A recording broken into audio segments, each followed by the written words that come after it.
Ronell Smith is our next speaker. We had the pleasure of meeting most of our speakers last night at a dinner, and Ronell was one of them. So I'd like to welcome you up on stage, please. Let's give him a round of applause. So Ronell, you've traveled all the way from Moz headquarters, right? No, I'm in Texas. Texas, sorry about that. They're in Seattle. And you're going to talk to us about optimizing for experience and to generate customer love. Yes. I like that. Thank you. And my question to you is, what is great content, really? It's not what we think it is. No? Yeah, I'm gonna unfold that, but I have a great definition. I think we can, if we come to see content in a different way, I think we can all recognize a higher degree of success than we have. So that's what I'll be unfolding. We look forward to it. Thank you. Go, Ronell. Thank you. So let's assume I don't screw this up. Anybody a physics buff? I studied physics in college. Anybody else? Great, that makes me feel better, because I'll probably screw up when I start explaining some of this stuff. I didn't major in physics. Let's be clear about that. I was a biology, psychology major, but neither here nor there. So, it's not showing up. There we go. Okay. So I don't know if you guys are familiar with this brand, but Blue Bottle is a coffee brand that I discovered in San Francisco or Seattle, one of the California cities a couple of years ago. Fell in love with it, and I found out they were being bought by this big brand, Nespresso or one of them, and I literally freaked out. I mean, this isn't me, obviously, but this is how I felt. And it had such a guttural impact to me that I wondered why that was. And I literally went to their website and did a little looking around, and I was like, well, what is it that I like about this brand so much? Because their coffee is really, really good, but it's not that great or such that I should have felt that way about it. But this is the top of the main page, and as I'm looking at it, I'm thinking about what is it I enjoy about it. So it's like, clean, inviting design, lots of white space. Really, really informative. It highlights to, coffee connoisseurs or aficionados, how to make a great cup of coffee, but it also covers a lot of detail about where the coffee is from and all that. It just makes you feel good about the entire buying experience. And then also it's a great shopping experience. It's really, really, really easy. So every time I've ever interacted with this brand, I always feel good. I always come away feeling good. And again, this is the only coffee brand I buy from. But I wondered what it was, and a friend of mine said, you really, really love that brand, and this is the image I had in my head. This is one of my favorite images. I've done this talk in my office before, and I always use this, and I use it to highlight what I call positive ubiquity, where there's this commonality between the brand and the individual that's such that you feel like they're going to be in your corner, and thus you're going to be in theirs. And as sort of cheesy as this is, this kind of conveys how I felt about it. But as I was challenged by one of my friends about what it was specifically, she said, that I enjoyed about this brand, specifically related to, I thought about it from the standpoint of not just the coffee experience, but the entirety of the experience. It was a seamless interaction, friction-free experience, and creates positive sentiment. My big head's right in the way. And what that means to me is every time I interact with them, I end up walking away feeling great about it. I love their whole shopping cart experience. I love the emails they send afterwards. I even love the packaging such that I actually keep it afterwards. And so to me, that was kind of that eureka moment. And I mean that literally. I'm a content person. I think of search totally different than most people. But for me, it highlighted at a very, very high level what it was that can and will attract brands to customers and vice versa. And so to me, it was, the more I thought about it, was my favorite brands create a positive experience that earn loyalty and love. And as I unfold this later on, you'll see why that's really, really impactful, and I'll be able to highlight some really, really granular data. So stay with me, because first I'm going to talk high level, but at the end, I'm going to highlight some experiments we did at Moz that really, really break it down, and these are things that anybody in this room can and should do. So I singled out, just off the top of my head, truly, what are some of my favorite brands? That was my thinking, why are they my favorite brands? But, Amazon, not the best shipping, anybody from Amazon in the room? Okay. Not the best shopping experience overall, but I love the selection and I love the price, most times. IKEA, anybody from IKEA in the room? Ooh, okay. I haven't bought much from them. My wife has. She really, really likes it. When I see the brand, there's a positive association. And so this is what I thought of when I saw that. And I actually saw one of the stores in Dallas the other day, and it was like the same thing. I was like, oh, I've never actually been in one of the stores, but there's this positive association with that brand, which is huge. So you guys are doing a lot right. Another one is, this is another coffee brand of mine, another one from California. I actually visited them on the Facebook campus in 2015, and it was the same thing. Anybody I've ever interacted with, even their media relations, even their PR people, it's just a great, great feeling I come away with. And their coffee is really good as well. Nordstrom Rack, I don't buy a whole lot, but I have really big feet, and so they're the only brand that I can buy a size 14 or 15 wide shoe. So it's like whenever I'm in the mood for buying clothing, I'm almost always going to go there. And so again, I'll highlight how that's significant later on. And then REI, anybody here familiar with, most people in the room are familiar with REI, right? I mean, I ski and hike and fish and do all the outdoor stuff, so they're one of my favorite brands, but they're a brand that I'm gonna single out later that does a lot of stuff right. In fact, a lot of things I have and do recommend other brands emulate. They do a lot of really, really simple but effective things, and I'm gonna highlight the philosophy behind it as well. So, if you're thinking, what's the benefit of optimizing for experience and generating customer love? And this is an idea that's been in my head for several years, but I've never talked about it, and I was mentioning that last night over dinner. I've never talked about it in the way that I'm going to talk about it. And I may be effusive about it to the extent that, I get all euphoric and it seems like it's pie in the sky, but it's real. So I think about customer evangelism. I mean, I had a great experience with Phil's Coffee. I tweeted about it, and you can see that. And sorry, my side's a little screwed up there, but it's not just positive sentiment. It's, everybody's familiar with Jeff Bezos and Amazon. And one of the problems I have as a consultant is most people are chasing competitors, they're chasing links, they're chasing everything but their customers. And I think about this from the perspective of, it's easier to get profit if your customer is in love with you, if your customers are seeking you out wherever they find you online and offline. And so I really, really love this quote from Jeff Bezos. Another one is Avanos Kaushik. I heard him speak at MozCon 5 years ago, and his talk stayed with me. But this quote stayed with me as well. This idea of customer experience, which I think of as part and parcel of a holistic content experience, which then works to generate customer love. And again, you're thinking, how is this going to benefit me? Because I have C-level people that are like, you know what, Ronell, this sounds great, but where's the rubber meet the road? So I think about this. This is an actual tattoo of somebody who loves Blue Bottle coffee that much. Can you imagine the experience you'd have to have with a brand to put a tattoo on your body? Now, I don't love them that much. Let's be clear about that. I'm not going to put a tattoo of Blue Bottle or anybody else for that matter. Another one is, and these are things that we think about, ranking for competitive queries. Again, I'm going to talk about this at a granular level later, but all this stuff ties together. Customer experience, customer love, ranks, shares, engagement, all that. Another is, links from, high authority sites and more profits. And this isn't something that's talked about often enough.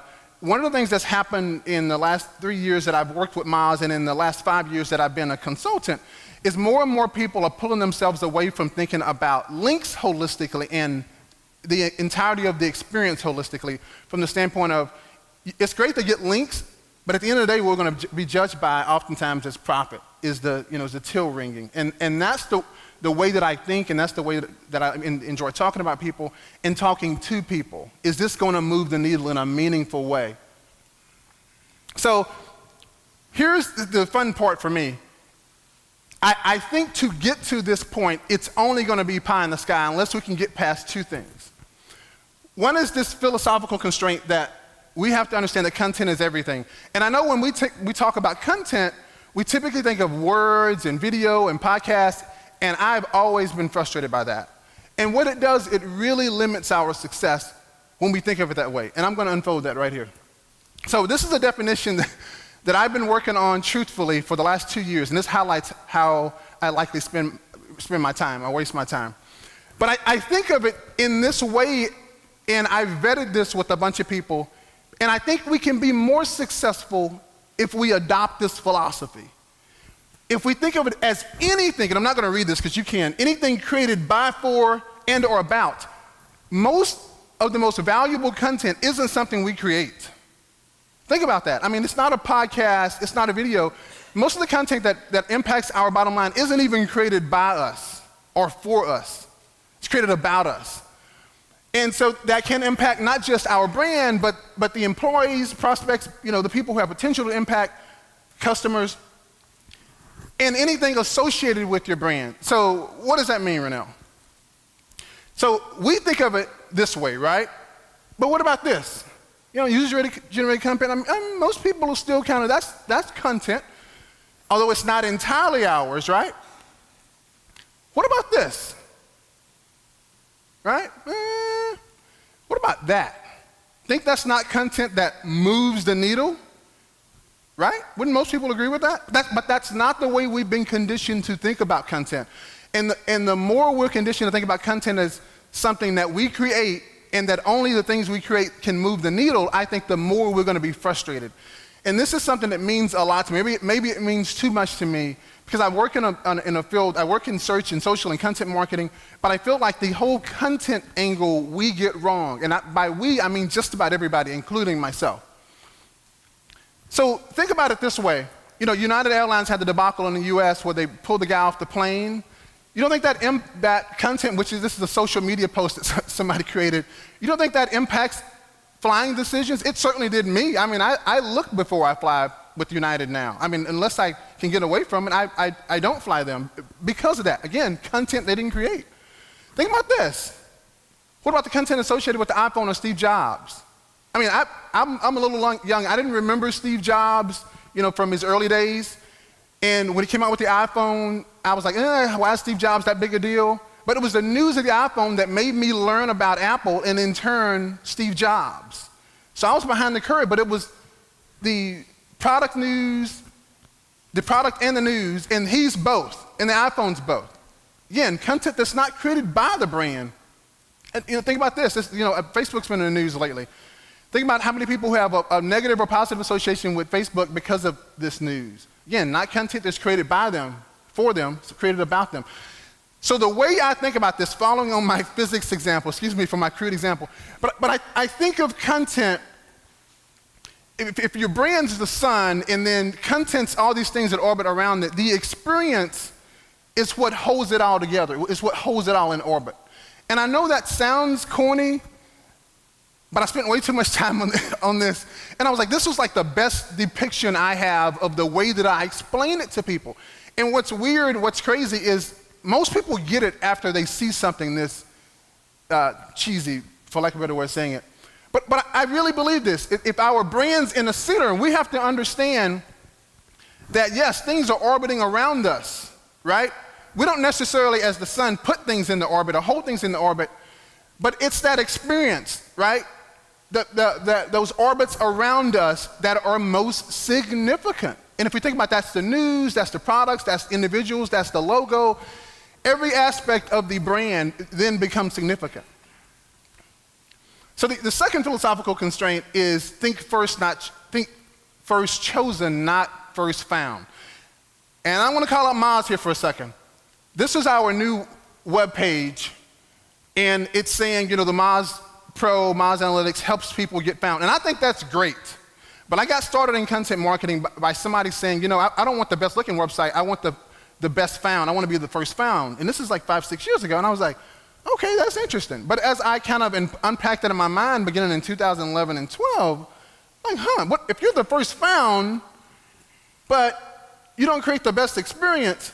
I mean, think about, this is the way I think about it. Excuse me here. One more. Come on, it's not doing it. One more, let's try this.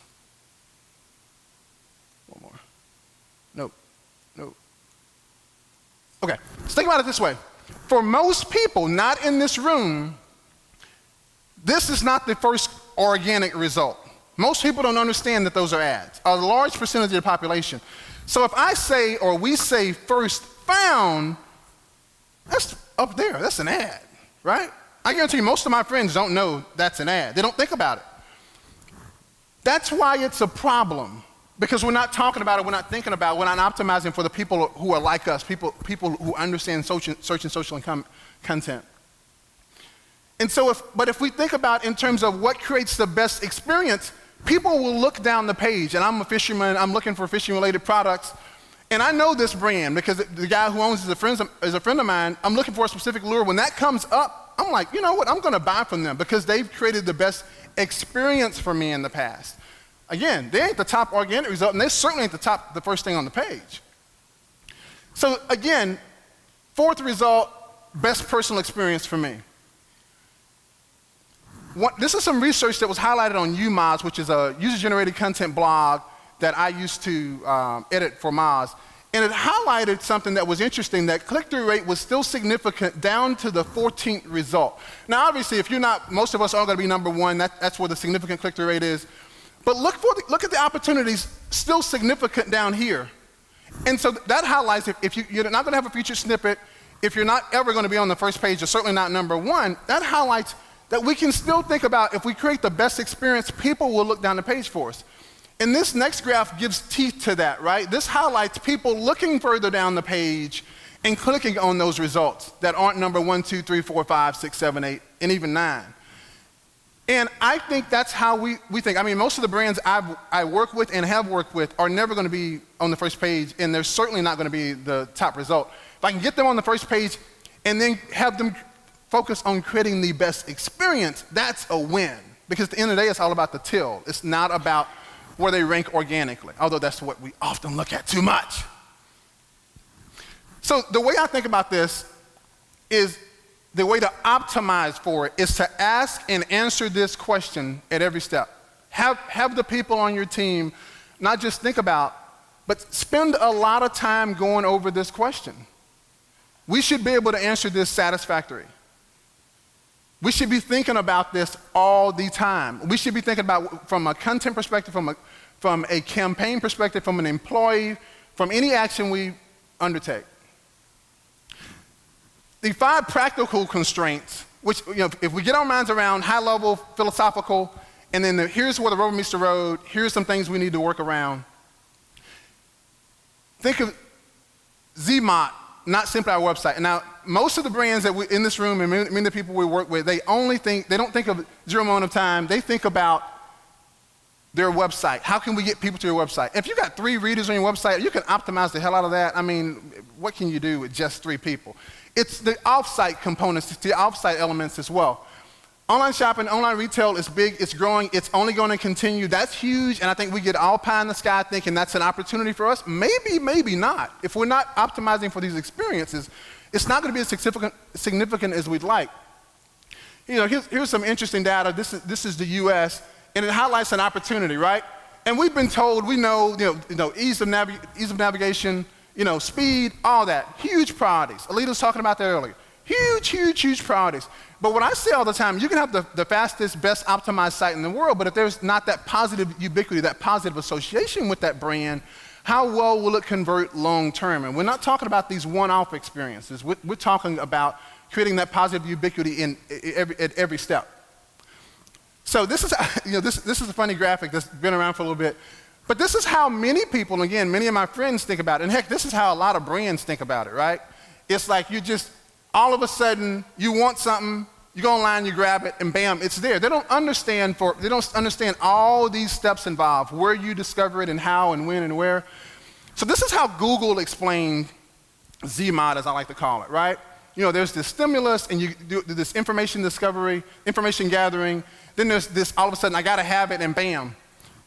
Not exactly.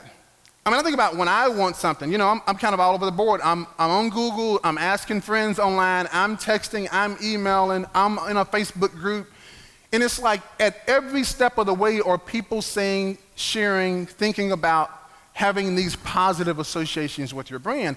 And I think when we think about that holistically, I think it opens our minds to those opportunities that I think in many ways are often escaping us. So, one of the huge things mobile is exposed is, it's always with us and we're always looking for something, right? It was interesting, I did a presentation last year when it was like the most searched for thing between 18 and 24-year-olds, and it was like how to get pizza delivered. I was like, wow, I would have never thought that. But it does highlight the opportunity. If people always have their mobile on them, shouldn't we be optimizing for those experiences? And one of the things I'm going to talk about a little later is opportunities we're missing as far as content, the things that we've been taught to think about and how the ways we've been taught to think about the quote-unquote mobile experience is wrong. This is some content. This is a graph, some information I love, was shared by Conductor, a company out of New York, and it highlights the experience people have with your content and how that impacts you at the brand level. That they're far more likely to buy from your brand if they've read some content of yours, which again, that likely won't be on your website. And so it highlights that whole positive experience off your website. Same thing here. People are far more likely to buy from you at this rate after they've consumed such and such. I think if nothing else, it should be opening our minds to the opportunities off of our website. And if we're thinking about our website as part of a continuum, that they may come there initially but not know enough, they very likely won't, come there initially, not know enough, and then go somewhere else to find out more information. And then when they come back, that's the optimal time. Hopefully they have a positive association with your brand and they're thinking about, you know what, I'm not gonna do anything but convert. But there's steps involved before that. So this is a quote shared by one of the co-founders of HubSpot. And I think Rand Fishkin has talked about this, that he says he never gives a presentation unless he's talked about this and not just thought about it. Much of the work that I've done or the teams that I've worked on, one of the things we do is we not only envision a person that information or that piece of content or that product would be serving, but we've actually talked to that person or people in real life who are using a similar and who would be purchasing that product. So one of the things I wanted to take away from that is we should be talking to the people whose brand, who would be buying our products and services. That is key. And if we're not talking to those people, how can we be certain that what we're providing will fulfill their needs? Lose the vending machine mentality. So this is Amazon. I'm literally looking for my daughter an iPad cover. And what you can't see, what I'm not showing, is I've been looking for an iPad cover for over a year and a half. True story, because every time I come to this website, it overloads me. You know, it's got every keyword in there right there. And like, you know what, I'm not ready to click just yet, because I'm not certain it's the one. So let me find out more information. This isn't the more information I'm looking for. This is more products. That's not really what I want, right? If I put specifically, the keyword I put in to find that, I don't want to find other similar products right now. I want to find out more about this product. And so to me, this is one of the hugest problems that I talk about on a day-to-day basis with e-com sites. Everybody talks about, I want to be Amazon. And I know that's great. I want to be Jeff Bezos from the standpoint of being the richest person in the world. But I don't want to create this shopping experience. This is not the most optimal shopping experience for our brand. Again, still learning more about products that I may or may not be interested in. Finally, this is the product. This is the product 4 steps down. This is the bottom of the page, right? Right before reviews where they're showing me the actual product.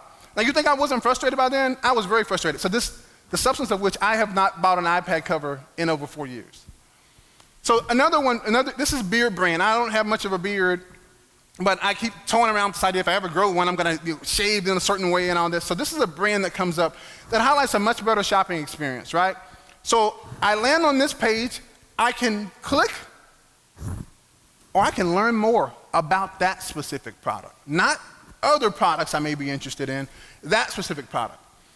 Look, social proof. And now I'm likely more convinced. Why not make it easy? So you see where I'm going with that? I mean, this is simple. This is something everybody can do if we stop thinking about what somebody else is doing and may or may not be successful. This is an optimal shopping experience. One that if this was a shopping experience Amazon had, I would have long ago bought an iPad cover. Now, 4 levels down, bottom of the page, other products. See how if that was flipped, likely with Amazon, I would have bought long ago?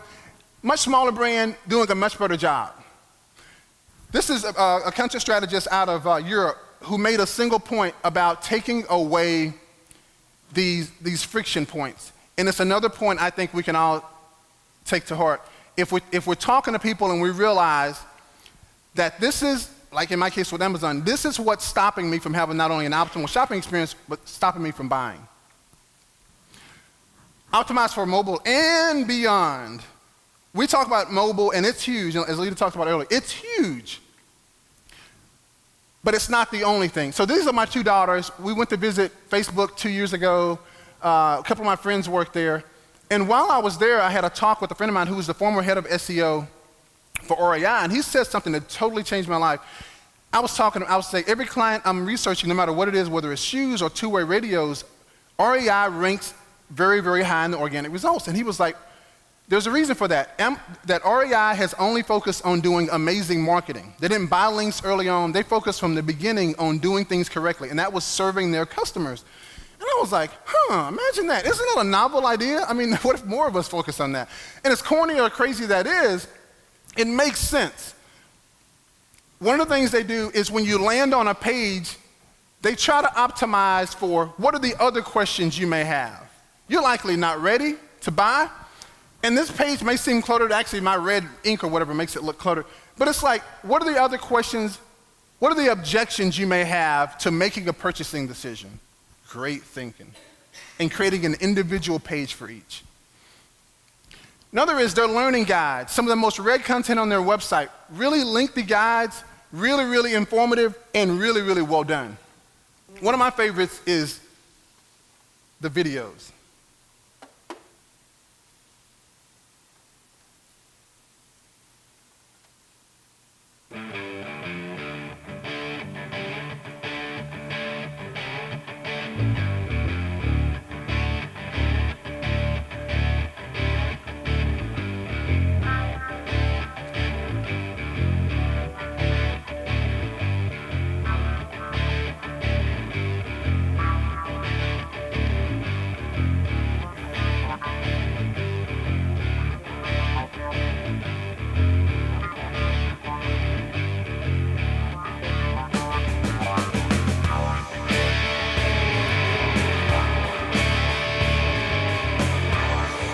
I don't know what it is, it's something about seeing him do that. It's kind of corny.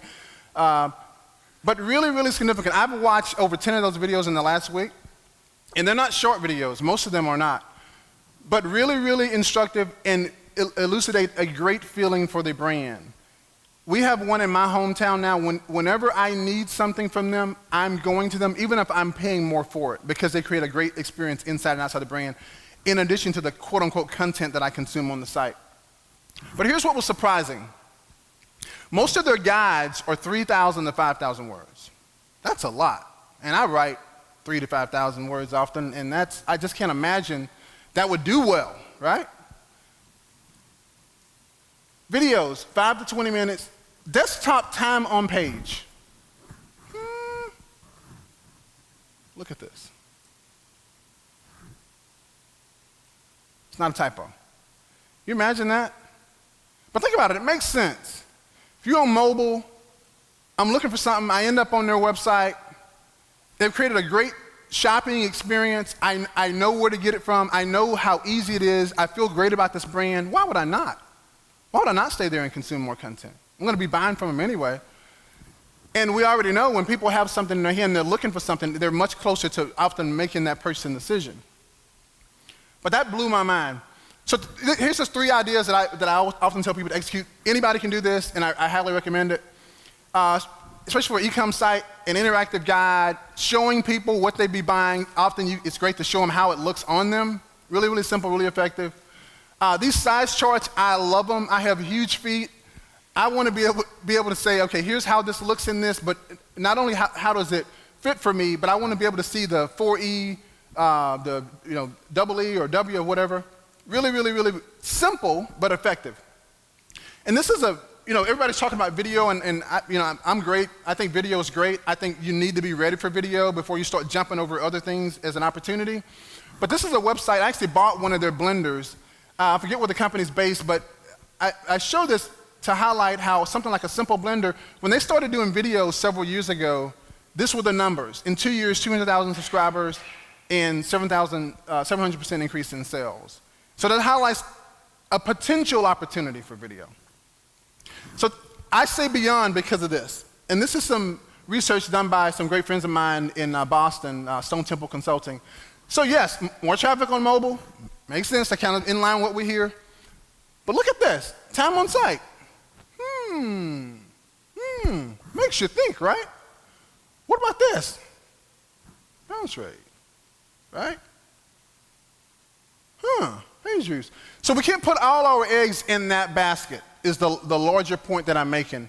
That I think we have to optimize for mobile, but what I love to tell people, if you're doing crappy things everywhere else, including on mobile, it ain't gonna save you.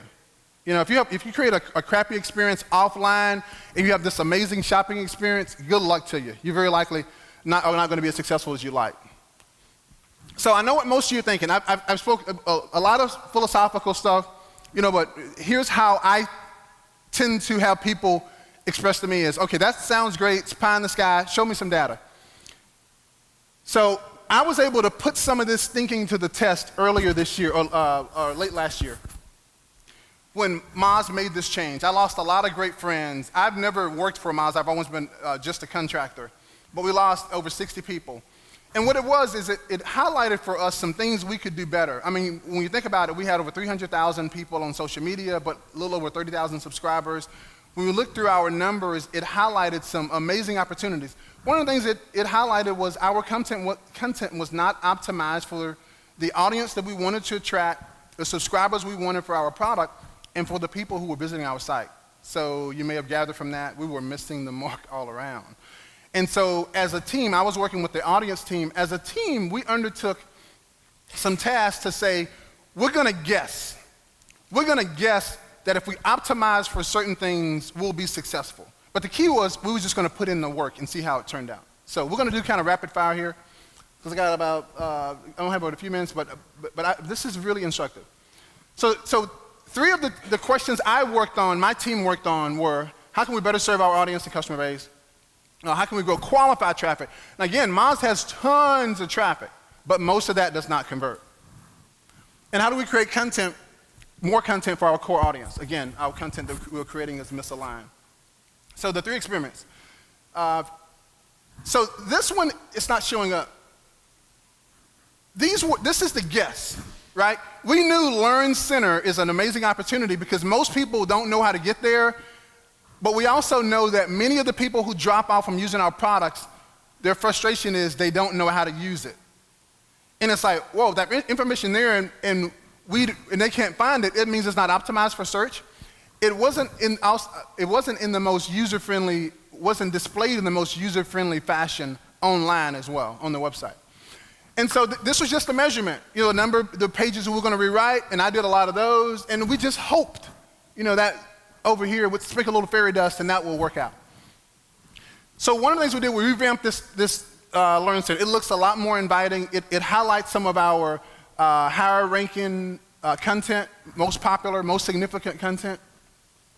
We also better optimize our images in the Learning Center. We specifically optimize our image tags.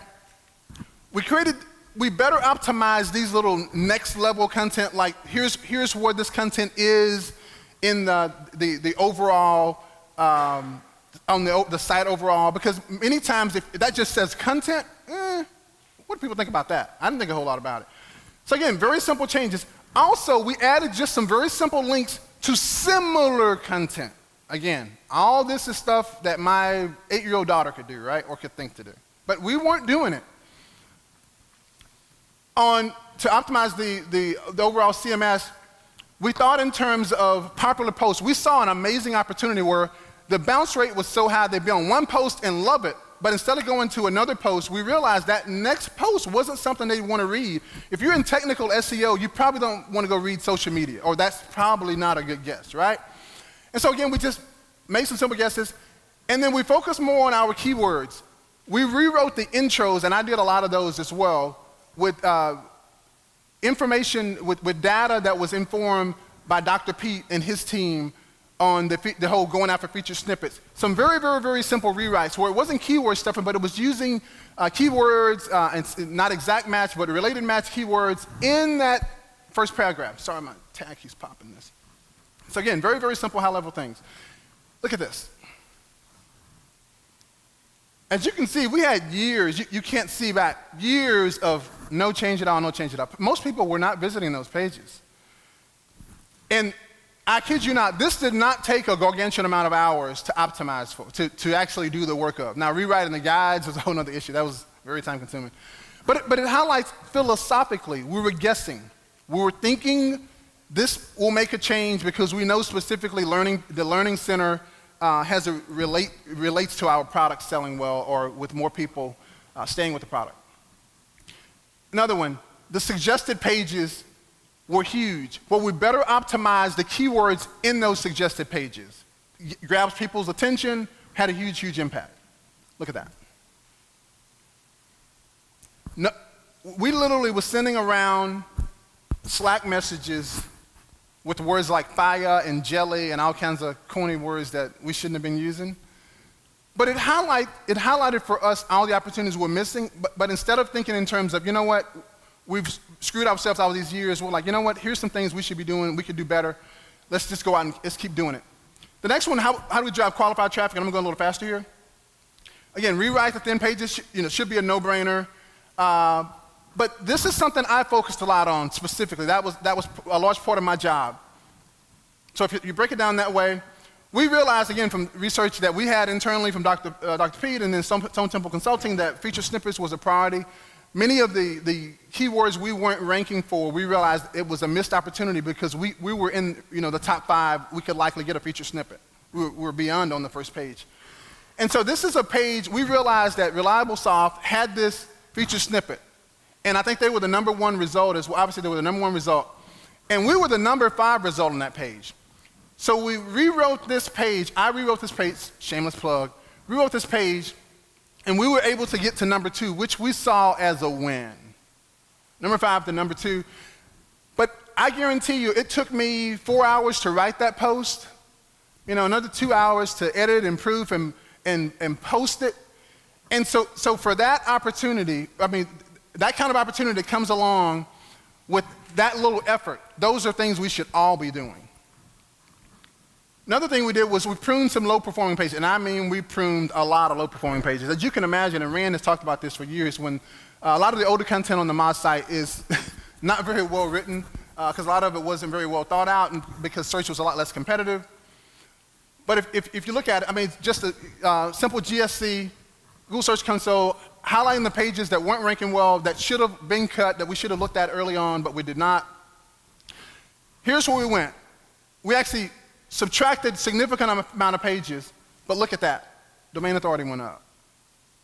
And these are things we can all be thinking about and all be doing.